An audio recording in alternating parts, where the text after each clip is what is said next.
It was the week of the 18th of November. We packed everything we would own for the next 2 months into an astonishing 9 suitcases, packed that into an astonishingly small space, drove to Kansas City, and found our first in a series of hotels. It was new and super fancy, like cryptic artwork over the lobby fireplace, floor-to-ceiling windows hung in drapery, well-lit pool fancy. It was here that I had my first road trip bagel, which, sadly, I did not film. The first hotel was sort of a respite after the non-stop rush of packing and last-minute boxing, so we had a lot of free time to be doing, well, nothing. Kira discovered the joys of baggage carts, much to the dog's chagrin. Soon it was time to load up again and make the 3-hour trip to St. Louis. We stopped at Kleinschmidt's, where the sign suggested they sold boots to gigantically proportioned cowboys. Turns out they also sold regular-sized shoes, and now I have moccasins. We found the next hotel, which was a full suite complete with fireplace, and then went to the airport to pick up a rental car because our car was being prepared for a very long boat ride. We waited in the cell phone lot that appeared to be the favorite perch of a distressing amount of birds. They were in the air, and on the ground, and they moved in dark clouds across the sky. I took a minute to ironically revel in metaphor that so many birds thought the best place to hang out was right across from the airport. We drove the rental car out across the Missouri River, which was sort of impressive, to a car lot which was less impressive, and swapped out our old car for the new one. And because we had time to kill, and I had it on very good authority that it was really cool, we went to the City Museum in downtown St. Louis. Clark, I like museums on principle, but this was awesome!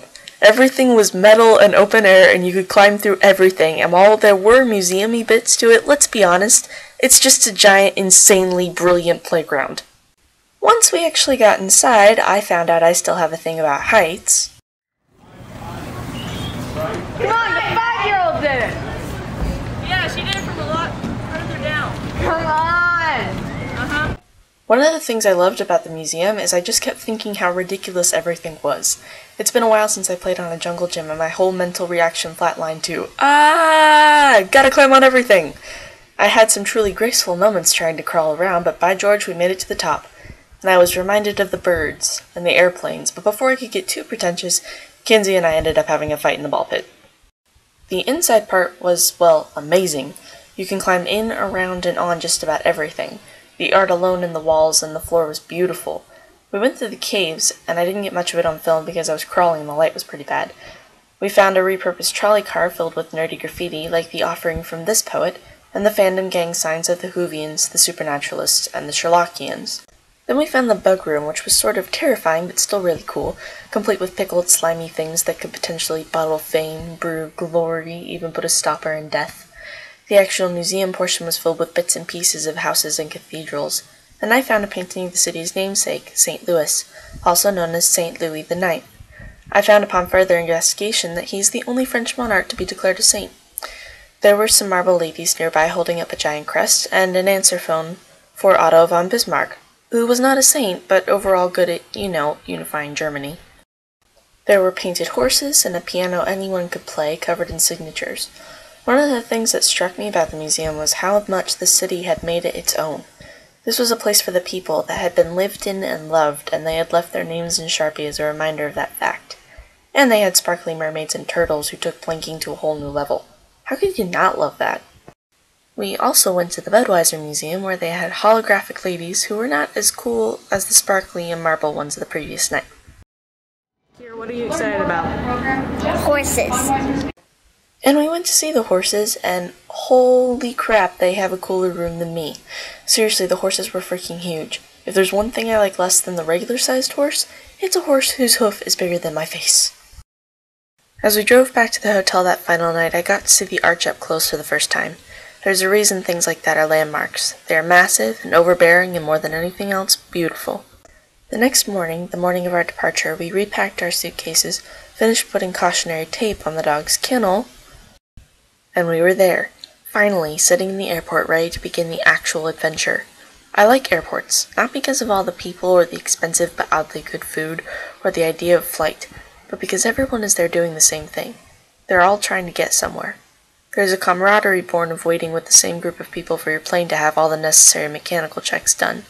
I've also noticed that airports play adventure-y music like amusement parks do, and while the ambiance is nice, it's not really conducive to loudspeaker announcements. After a quick flight to Dulles, we boarded the international flight. That had to be my all-time favorite airplane. It was quiet and low-lit, and I watched all 4 Pirates of the Caribbean movies. Kira wasn't as impressed. One of the fancy features of the entertainment centers mounted to our seats was an interactive map, and we happened to fly over Limerick. 'Twas a family of 5 that went flying over an ocean great wide and sighing, but the dog in the hold was her 5-year-old, so the journey became very trying. We eventually touched down in the Brussels airport. It was 7 in the morning local time. For us, it felt like midnight. There wasn't much of a difference in the Brussels airport and the airports I had spent the last 12 hours in. Kira found a play place complete with NASA's spaceship and Stuart Little, and because I was jet-lagged, it took me a couple minutes to realize they had recolored Calvin as a mascot for Kittyland. We left the airport and got into a bus that would take us to our new, albeit temporary, home. I was falling asleep against the window, but I had enough time to realize that the roads in Europe are very small and the people drive very fast. It still didn't hit me that I was on an entirely different continent. But as the day wore on, and we stopped by a couple offices to fill out paperwork and get some much-needed food while trying not to fall asleep standing up, I kept remembering a quote I had seen painted on the wall of the City Museum in St. Louis. The quote was from On the Road by Jack Kerouac, which is one of those books I keep meaning to read when the time is right.